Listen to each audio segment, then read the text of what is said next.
اعوذ باللہ من الشیطان الرجیم بسم اللہ الرحمن الرحیم ولا حول ولا قوة الا باللہ العلی العظیم۔ شکر اس رب کریم کا کہ اس نے رمضان کا بابرکت مہینہ عطا کیا، جو مغفرت کا مہینہ ہے، جو رحمت الہی کا مہینہ ہے، اور جو استجابت دعا کا مہینہ ہے۔ ایک نقطے کی طرف اشارہ کرنا چاہ رہی ہوں کہ اس ماہ مبارک میں وقت افطار کو اپنے لیے بہت نعمت تصور کریں۔ یہ وہ وقت ہے جب خدا اپنے مزدور کو مزدوری دینا چاہتا ہے، لہٰذا اس اوقات میں سارا دن آپ نے روزہ رکھا، 12 گھنٹے رکھا، 14 گھنٹے رکھا، خدا کے لیے رکھا، اس پروردگار کی رضا الہی کے لیے، قربتاً الی اللہ کے لیے۔ تو اب جب وہ دینے پر راضی ہے، اب جب وہ آپ کو عطا کرنا چاہتا ہے، تو ان لمحوں میں خدا سے مناجات ضرور کریں، کیونکہ میرا خیال ہے رمضان ایک ایسا مہینہ ہے جس میں ہر ساعت میں ہمیں خدا سے کچھ نہ کچھ طلب کرنا چاہیے، ہر لمحے میں خدا سے مناجات کرنی چاہیے، اور بالخصوص رمضان کی شبوں میں جس دعا سے ہم خدا تک اور پھر خدا کے ولی تک پہنچتے ہیں، وہ ہے دعا افتتاح۔ بہت قیمتی اور اعلیٰ ترین مطالب سے مزین دعا ہے۔ یہ دعا ہمیں رمضان کے راتوں میں امام وصلی عصر کی طرف متوجہ کراتا ہے، اور ہمیں اس دعا کے ساتھ مانوس ہونا چاہیے، اور اپنی ہر رات کو اس دعا کے ساتھ شب قدر میں تبدیل کرنا چاہیے۔ جس طرح ایک نواب اربعہ میں سے ایک ہر رات اس دعا کو پڑھا کرتے تھے، اس یعنی میں رمضان ہمیں اس طرح سے اپنے وقت کے امام کی یاد دلائے جس طرح ماہ محرم امام حسین علیہ السلام کی یاد دلاتا ہے۔ دعا افتتاح ایک ایسی دعا ہے جو ہمیں مجبور کرتی ہے کہ ہم امام کے بارے میں سوچیں، جو ہمارے دلوں پہ دستک دیتی ہے کہ امام کے ظہور کی طلب کو اپنے اندر پیدا کریں۔ اور عجب ہے یہ دعا کہ اس کا آغاز حمد و ثناء الہی سے ہوتا ہے، پھر مناجات الہی سے ہوتا ہے، پھر درود محمد و آل محمد اس دعا کا خاصہ ہے، اور پھر امام کے لیے دعا۔ یعنی یوں کہنا بہتر ہے کہ مقدمہ ہے دعا انسان کا انسان بننے کے لیے، اور اس دعا کا اختتام مؤخرہ توجہ ظہور، تمنائے ظہور اور انتظار کی کیفیت کو بیان کرنا۔ ہم یہ دعائیں اس لیے پڑھتے ہیں کہ اولیاء خدا بہتر جانتے ہیں کہ کن اذکار سے ہمیں اپنا علاج کرنا چاہیے، اور کون سے الفاظ ہماری روح کی بلندی میں اثر رکھتے ہیں۔ جیسے دعائے کمیل میں ہم پڑھتے ہیں نا، یا من اسمہ دوا و ذکرہ شفا۔ اب یہ کون سا ذکر ہے جو ہمارے لیے باعث شفا بن جاتا ہے؟ یہ اہل بیت جانتے ہیں، کیونکہ اہل بیت ہی ہیں جو دنیا کے طبیب ہیں۔ اس دعا افتتاح کا ایک فائدہ اور بھی ہے کہ انسان ان دعاؤں کے ذریعے اپنے آپ کو خدا کی بارگاہ میں متواضع کرتا ہے۔ انسان کا متواضع ہونا یہ بہت ضروری ہے، کیونکہ ایک متواضع انسان ہی اپنے امام سے رابطہ کر سکتا ہے۔ آپ کو پتہ ہے متکبر افراد کبھی امام کی تلاش میں نہیں جا سکتے، اور متواضع افراد کون سے ہیں؟ جو دعائے نطبہ کو پڑھتے ہیں، جو دعا احد کو پڑھتے ہیں۔ کون افراد متواضع ہیں؟ جو تمنائے ظہور کرتے ہیں۔ خدا کی بارگاہ میں متواضع ہونا اور امام کی ظہور کی تمنا کرنے میں بہت گہرا تعلق ہے۔ اس یعنی میں جو لوگ متکبر ہیں وہ امام کی محبت میں کچھ بھی نہیں کر پاتے۔ جو لوگ متکبر ہیں وہ امام کے ظہور کے لیے کام نہیں کر سکتے۔ لیکن دعا افتتاح میں باقی دعاؤں کی طرح آغاز میں ہمارے اندر کے تکبر کا علاج۔ دیکھیں، میں آپ کو اسی دعا کا ایک فراز سناتی ہوں کہ کس طرح خدا ہمارے تکبر کو توڑتا ہے اور اپنی عظمت کو بیان کرتا ہے۔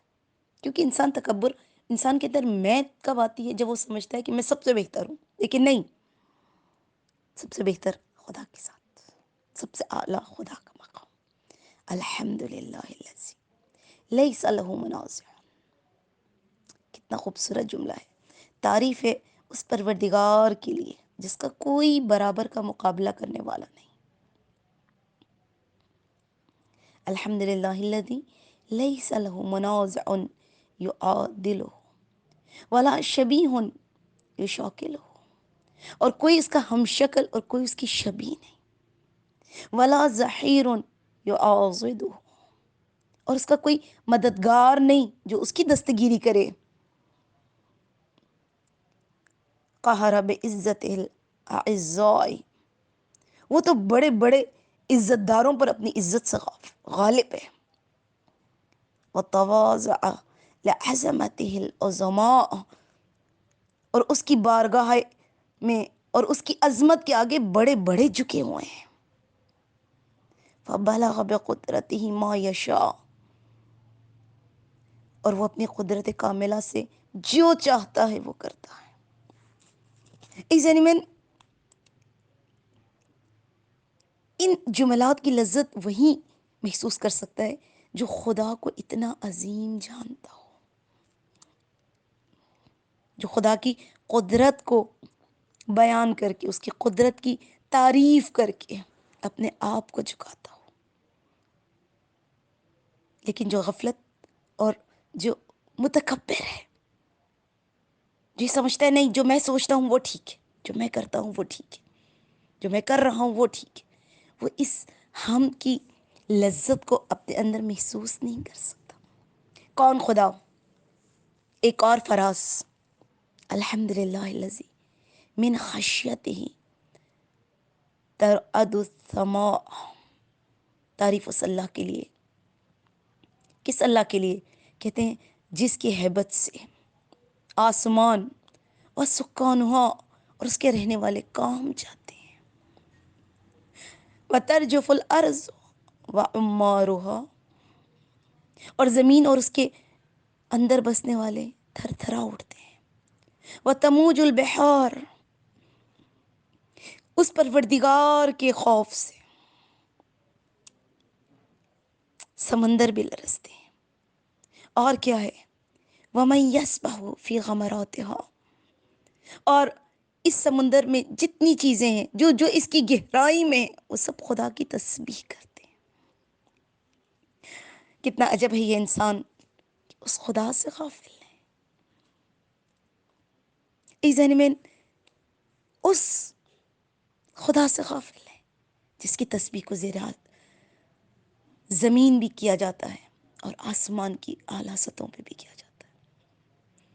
ہم عموماً زیادہ تر خدا کی رحمت، خدا کی بخشش اور خدا کی محبت کے حوالے سے گفتگو کرتے ہیں، یہ بہت ضروری امر ہے، لیکن اس یعنی میں خدا کی تعریف و عظمت کی حمد و تسبیح اس طرح سے ممکن نہیں ہے۔ اس کی ایک چھوٹی سی مثال دیتی ہوں۔ بہت سارے لوگ کہتے ہیں کہ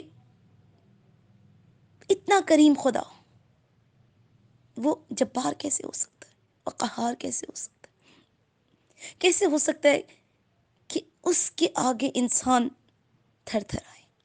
دیکھیں، میں آپ کو ایک چھوٹی سی مثال دینا چاہتی ہوں۔ ہم نماز پڑھتے ہیں، ہم ایک گوشے میں بیٹھ کر بھی تو نماز ذکر کر سکتے ہیں۔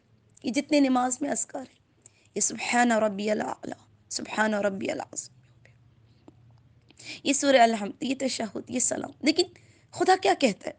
خدا کہتا ہے اس کا کچھ رکن کھڑے ہو کر، اس کا کچھ ذکر رکوع میں جا کر، اس کا کچھ ذکر سجدے میں جا کر۔ کیوں؟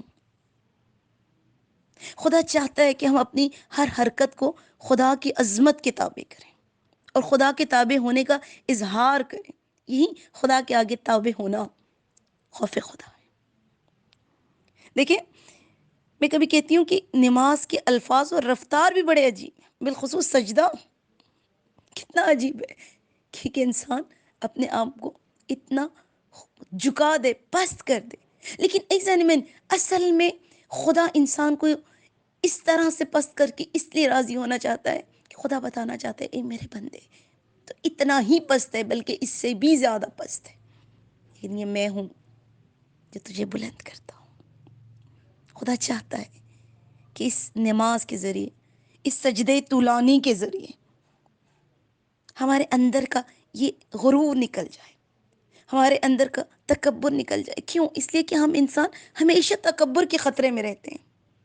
ہمیں سے انسان ہے جہاں ذرا نعمت مل جائے یہ تو خدا کا شکر ہے، خدا کی قسم اگر خدا نہ ہوتا اور اگر یہ اہل بیت نہ ہوتے اور اپنی اہل بیت تمام عظمتوں کے باوجود اتنا خدا کے آگے متواضع نہ ہوتے، میرا علی جیسا تو آئی کو میل میں نہ کہتا انا عبدک الضعیف الذلیل الحقیر المسکین، تو یقین کریں ہم تکبر سے نہ بچ پاتے۔